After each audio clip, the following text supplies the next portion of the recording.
শিক্ষকসকলৰ কাৰণে এখন গুৰুত্বপূৰ্ণ চিঠি আপোনালোকে ইয়াতে দেখিবলৈ পাইছে। ইয়াতে ভালেখিনি কথা লিখা হৈছে, অৰ্থাৎ বহুখিনি গাইডলাইন আছে বা নিৰ্দেশনাৱলী আছে আৰু গোটেইখিনি কথা আমি ইয়াতে চাবলৈ চেষ্টা কৰিম। সমগ্ৰ শিক্ষা অসমৰ ফালৰ পৰা আহিছে পেৰিয়ডিক এছেছমেণ্ট টেষ্ট, অৰ্থাৎ যাক আমি পেট বুলি কওঁ, PAT, সেই পেটক লৈ পেলাই ইয়াতে আছে। ইয়াতে সমগ্ৰ কথাখিনি আছে, লাষ্ট ডেট কি বা কিমান নম্বৰ আহিব সেইবিলাকো আছে। গোটেইখিনি কথা আমি ইয়াতে ইণ্টাৰপ্ৰিট কৰি দিম। এইখন আহিছে সমগ্ৰ শিক্ষা অসম মিছন সঞ্চালকৰ কাৰ্যালয়ৰ ফালৰ পৰা, আৰু ইয়াতে চাওক 30/5/2026 তাৰিখত এইখন নটিফিকেশ্যন প্ৰকাশিত কৰা হৈছে। ইয়াতে কালৈকে পঠিয়াই দিছে সেইটো কথা চাওক। অতিৰিক্ত জিলা আয়ুক্ত শিক্ষা বিভাগক ফালৰ যি সকলো জিলালৈকে, জিলা মিছন সমন্বয়ক সমগ্ৰ শিক্ষা সকলো জিলালৈকে, বিদ্যালয় পৰিদৰ্শক সকলো জিলালৈকে, জিলাৰ প্ৰাথমিক শিক্ষা বিষয়া সকলো জিলালৈকে। বিষয়টো চাওক, তৃতীয় শ্ৰেণীৰ পৰা অষ্টম শ্ৰেণীৰ ছাত্ৰ ছাত্ৰীৰ বাবে জুন 2026 মাহত অনুষ্ঠিত হ'বলগীয়া পেৰিয়ডিক এছেছমেণ্ট টেষ্ট সম্পৰ্কে কি কথা দিছে আমি সেইখিনিও চাবলৈ চেষ্টা কৰিছোঁ। ইয়াতে লিখিছে, সমগ্ৰ শিক্ষাই শিক্ষাৰ্থীসকলৰ শিক্ষণ ফলাফল উন্নয়নৰ বাবে বিভিন্ন পদক্ষেপ গ্ৰহণ কৰি আহিছে। তাৰে এটা গুৰুত্বপূৰ্ণ পদক্ষেপ হৈছে টিচিং এট ৰাইট লেভেল, অৰ্থাৎ টাৰ্ল। শিক্ষাবৰ্ষৰ আৰম্ভণিতে শিক্ষাৰ্থীসকলৰ শিক্ষণৰ স্তৰ মূল্যায়ন কৰাটো অতি প্ৰয়োজনীয়, যাতে প্ৰয়োজনীয় সংশোধনমূলক ব্যৱস্থা গ্ৰহণ কৰিব পৰা যায়। এই পৰিপ্ৰেক্ষিতত তৃতীয় শ্ৰেণীৰ পৰা অষ্টম শ্ৰেণীলৈকে শিক্ষাৰ্থীসকলৰ বাবে পেৰিয়ডিক এছেছমেণ্ট টেষ্টৰ প্ৰথম পৰ্যায় তলত দিয়া সময়সূচী অনুসৰি অনুষ্ঠিত কৰা হ'ব। তো দেখিলে আপোনালোকে ইয়াতে যি টিচিং এট ৰাইট লেভেল থাকে টাৰ্ল, আৰু এতিয়া শিক্ষাৰ্থীসকলৰ যিখিনি প্ৰয়োজনীয় সংশোধনমূলক ব্যৱস্থা কৰিব লাগে, সেই সংশোধনমূলক ব্যৱস্থাখিনিৰ লগত জড়িত এইখিনি কথা, অৰ্থাৎ পেট এক্সাম ইয়াতে কৰিবলৈ লোৱা হৈছে। তাৰিখ আৰু নম্বৰ আপোনালোকে দেখিবলৈ পাইছে। ইয়াতে চাওক, 9/6/2026 এই তাৰিখত ক্লাছ 3 পৰা ক্লাছ 5লৈকে গণিতৰ পৰীক্ষা হ'ব 10 নম্বৰ। তাৰপিছত 9:30 পৰা 10:15লৈকে 10 তাৰিখে 3 পৰা 5লৈকে EVS, অৰ্থাৎ পৰিৱেশ অধ্যয়নৰ আপোনালোকৰ ক্লাছ হ'ব, তাৰপিছত পৰীক্ষা হ'ব সেইটো। তাৰপিছত আছে 9:30 পৰা 10:15লৈ 11 তাৰিখে ক্লাছ 3 to 5 ভাষা 1ৰ পৰীক্ষা হ'ব 10 নম্বৰ। তাৰপিছত 9:30 পৰা 10:15 12 তাৰিখে ক্লাছ 3 to 5 ভাষা 2 10 মাৰ্কছ।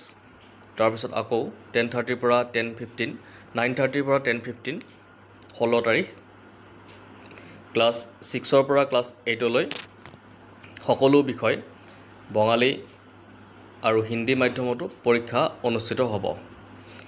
তৃতীয় শ্ৰেণীৰ পৰা পঞ্চম শ্ৰেণীলৈ মুঠ 40টা প্ৰশ্ন থাকিব, য'ত ভাষা 1ত 10টা, ভাষা 2ত 10টা, গণিতত 10টা আৰু EVS য'ত পৰিৱেশ অধ্যয়নত 10টা থাকিব।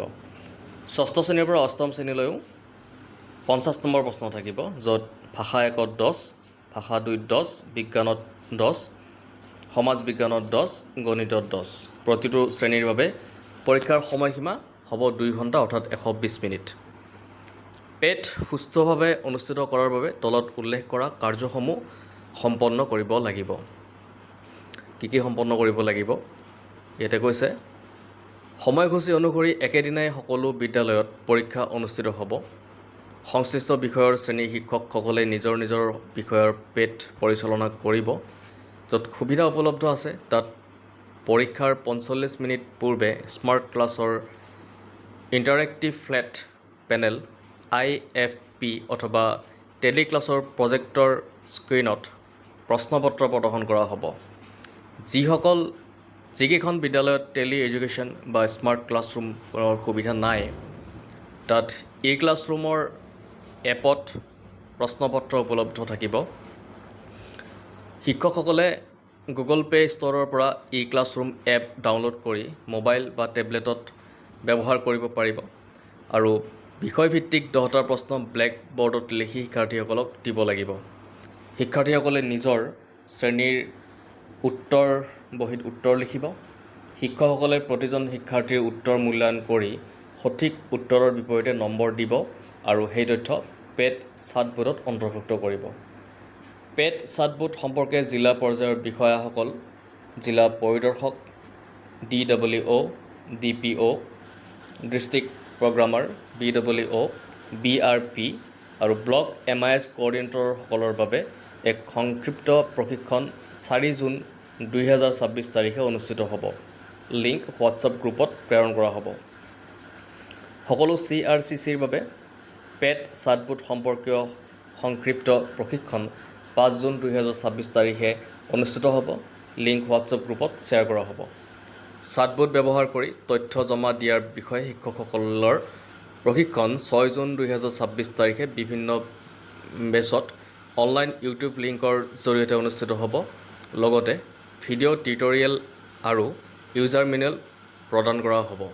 সময়সূচী হোৱাটছআপ গ্ৰুপত জনোৱা হ'ব। শিক্ষাৰ্থীসকলৰ উত্তৰসমূহ 9 জুন 2026 পৰা 30 জুন 2026 ভিতৰত চাটবোৰ্ডত জমা দিব লাগিব। তো দেখিবলৈ পালে ইয়াতে আমি যিখিনি কথা কৈছিলে পেট সম্পৰ্কীয়, য'ত আপোনালোকে দেখিবলৈ পাইছিলে এই পৰীক্ষাটো কাৰ কাৰ মাজত হৈছিলে। এই পৰীক্ষাটো 3য় শ্ৰেণীৰ পৰা 8ম শ্ৰেণীলৈকে হ'ব। পেৰিয়ডিক এছেছমেণ্ট টেষ্ট, আৰু সেই পেৰিয়ডিক এছেছমেণ্ট টেষ্টৰ যিখিনি গাইডলাইনছ দিয়া হৈছে সেই গোটেইখিনি গাইডলাইনছ আমি ইয়াতে ইণ্টাৰপ্ৰিট কৰিলোঁ। ভিডিঅ'টো কমপ্লিটকৈ যদি চাইছে কথাখিনি বুজিবলৈ সক্ষম হৈছে কিজানি, আৰু যদি ভিডিঅ'টো ভাল লাগিছে লাইক, শ্বেয়াৰ আৰু এটা ছাবস্ক্ৰাইব কৰি দিব।